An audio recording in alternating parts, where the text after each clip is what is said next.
What's up, folks? Master Hand here.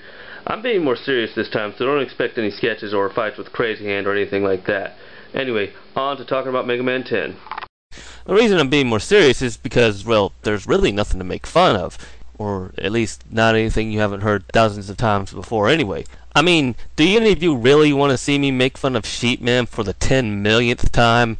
Yeah, I didn't think so either. Now, as you can probably guess, I like the game, yada yada yada, and all that stuff, retro gamer stuff. You know, that's obvious, so there's no need to go over that too much.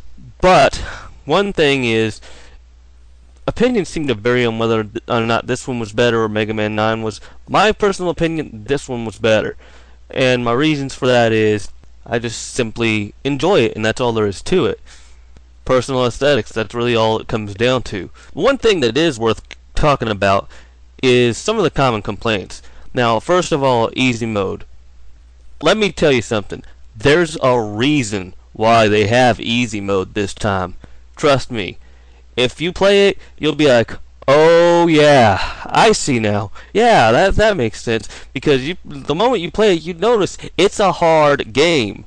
And they said Mega Man 9 was hard. Well, it was, above average difficulty. No, this one's hard. In fact, throughout the game, I would say it's mostly harder than Mega Man 7. There's some parts where there's exceptions to that. But try beating Blade Man without, any E-tanks, or without the commando bomb, which is his weakness. I would argue he's harder than Dr. Wily from Mega Man 7, and that's saying a lot. Although Dr. Wily seems easier than Dr. Wily from Mega Man 7, but whatever. The point is, this game is really, really difficult, and we're just talking normal mode, folks. You try it on hard, it's even worse. I mean, I'm a big Mega Man fan. I can beat 7 without too much problem, but I'm going to need some practice to beat hard mode. And some serious practice. That's just beating it with Mega Man. That's not even trying to beat it with Proto Man. Proto Man, as y'all know, takes skill to play. So, some of you hardcore Mega Man fans may be comforted to know that easy mode is not exactly easy. Oh, it's not hard, but it's not quite what one would call easy either. Let me assure you that.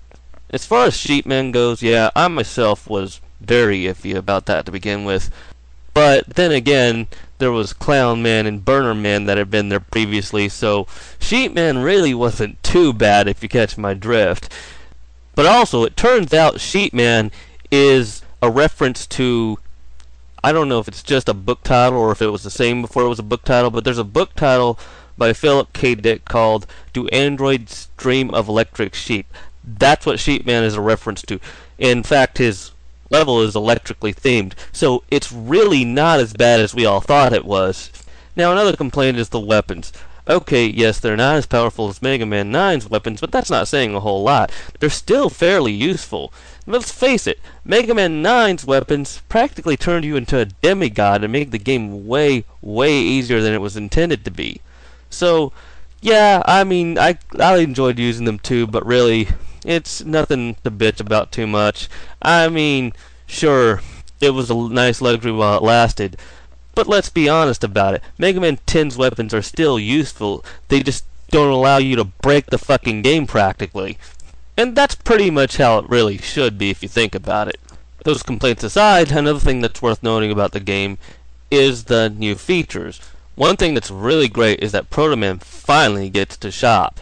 Unfortunately, items are more expensive for Proto Man, albeit not too much, but still more expensive, and they're more limited in the kinds of items you can buy. Like, you can't buy the damage reducer or the hairstyles book. Not that you would want to buy that with Proto Man, all things considered, but still, he can't buy it. But it's still an improvement over the previous game. There's also some new challenges in the game. They're kind of like the achievements from the last game, which some of those have survived, such as Mr. Perfect, and good luck getting it in this one, by the way. But aside from those passive challenges, there's also active ones that you select, and basically it brings you to a room where you have to complete what it tells you to do, and then you get that challenge. Some of these help you learn how to play the game. Some are just challenges to beat bosses you already beaten without getting hit. Now you can't do these with Proto Man, but there's probably a good reason for that, in that his slide and shield would make it much easier not to get hit. Still, I can't help but thinking that maybe they should have created some challenges for Proto Man himself and made it harder not to get hit, so to justify them being Proto Man challenges. I don't know. It's still not too big a deal though, because really, I didn't download this game for the challenges. I downloaded this game for the game itself.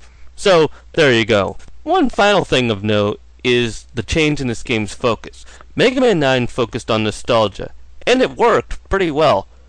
But this game worked harder on just trying to be a fun game that was 8-bit. And I think that may be what caused me to find it more appealing.